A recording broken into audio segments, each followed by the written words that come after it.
Welcome to the video Table Relationships. This is part of the video series for the Access for Professionals course at Olympic College. My name is Pam Bilodeau, and I will walk you through the concepts contained here. If you are unfamiliar with the concepts of tables and normalization, I recommend you watch the previous videos in the series entitled Components of a Table and Normalization prior to watching this, since topics covered will assume you have familiarity with the basics of tables and normalization covered there. When databases are set up correctly, they will have a single subject on which they are focused. Each table will have a primary key, and tables will be normalized to at least third normal form. Tables set up this way are simple. They do not necessarily include enough data to show how everything works together until you properly relate the data in the tables as needed. Properly designed tables need to demonstrate how they relate to other tables by using a common field. It is the common field that effectively relates two tables together. The common field is one that has the same configuration and shared data values in both tables. The common field with the shared data values is what links the two tables together. In relational database design, there are only three ways that tables can relate. The first is called one-to-many and is shown as 1:n. The second is called many-to-many and is shown as n:n. The third is called one-to-one and is shown as 1:1. This is the least used of the three. Let's look at each one of these separately. One-to-many relationships occur when one record in a table can have several related records in another table, but the other table has only one related record for each of its records. In this example, we have a database for tracking car repairs at an auto repair shop. Table A shows a simple table for tracking cars in the database. Table B shows repairs done. Each table is concise and has fields that relate directly to each table's respective subject, and you can see that each table simply focuses on the subject. In reality, we would be tracking much more data than this in each table, so these tables are simplified for the example. However, they work to demonstrate that single subject tables are the goal. Since each car can have many repairs and each individual repair pertains to just one vehicle, the relationship is one-to-many. We are missing how each repair relates to the respective car to which it pertains. What we need now is the common field that relates these two tables. With one-to-many relationships, the common field is always the primary key from one of the tables placed as a new field in the other table. This common field is known as a foreign key. Foreign keys are used only with one-to-many table relationships. The foreign key is placed in the table that has the many records in the relationship. In our example, that is table B, the table that tracks repairs, since each single car in the car table can have many repairs in the repair table, though each repair record relates to only one car.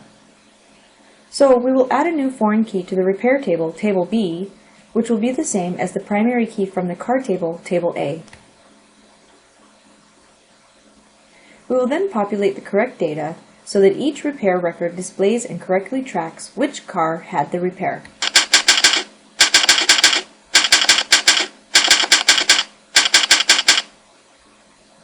With this configuration, if you bring your car in for the repair of its transmission, your car's repair is tracked as a unique event for your car. Someone else could bring their car in for a repair, but that would be a different event and tracked as a different repair record that would relate to their one car. So each repair record pertains to one car, but each car can have many repairs over time. One-to-many relationships are resolved by using foreign keys, and the foreign key always goes in the many-sided table. There is nothing special that you need to do to the foreign key field. It simply becomes a new field in the table. That is how one-to-many relationships are resolved. That is all there is to this common type of table relationship. Once you have determined that a one-to-many type of table relationship exists, the use of the foreign key is all you have to do. One of the most significant and useful outcomes of a one-to-many relationship between two tables is that of groupings. Forms and reports use logical groupings to reveal how data are related. In our car example, we know that one car can have many repairs, so we may at some point wish to see how many repairs have been done for a vehicle. In forms, this is done by using a subform. The main form shows us one car at a time, and the subform shows us all the repair history for that one car. In reports, this is done by grouping.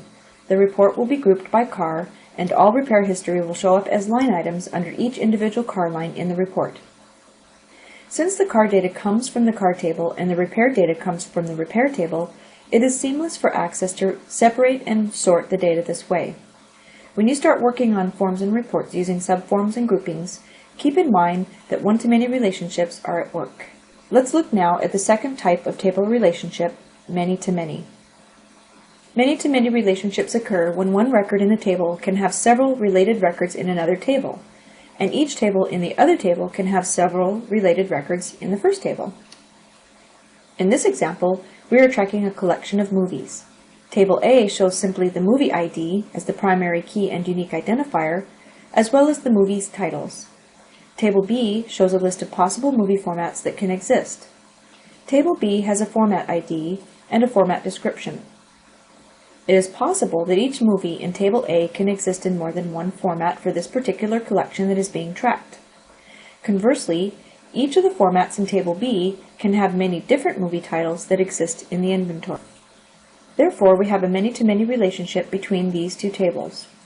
We want to know which formats each of the movies is in, and we know that each format has many movies associated to it. Once we have established the type of relationship that exists between these two tables, we can set up the relationship using the common field idea that is indicative of relational design. Many-to-many relationships use a bridge, also known as a junction table, to relate the two tables. Bridge tables exist as a third table that gets created and goes between the two other tables. The new bridge table uses the primary key from both tables as a composite primary key. In the movie collection example, the movie ID and the format ID are added to the new bridge table, and both fields would be set as the composite primary key.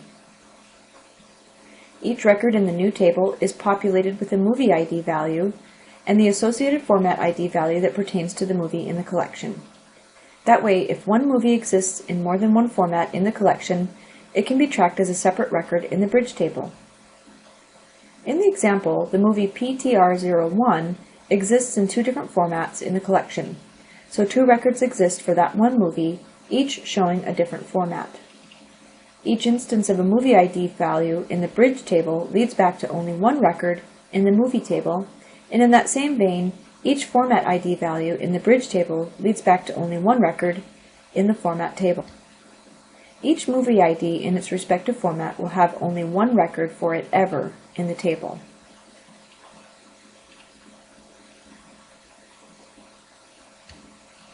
Notice how individual movie ID values can appear multiple times in the bridge table, and individual format ID values can appear multiple times in the bridge table as well. Since both of these IDs work together as the composite primary key, the two field values together show no duplication. Once you have determined that a many-to-many type of relationship exists between two tables, the bridge table is your solution. You may wonder about this example and how you would deal with a collection that has multiple copies of a movie in the same format, say, 2 copies of Harry Potter in Blu-ray DVD format. This is simply done by adding a non-key field to the table for tracking quantity. The quantity of a single movie in the same format relies on knowing both the movie and the format, so this non-key field is dependent on both parts of the composite key and therefore is allowed in the table.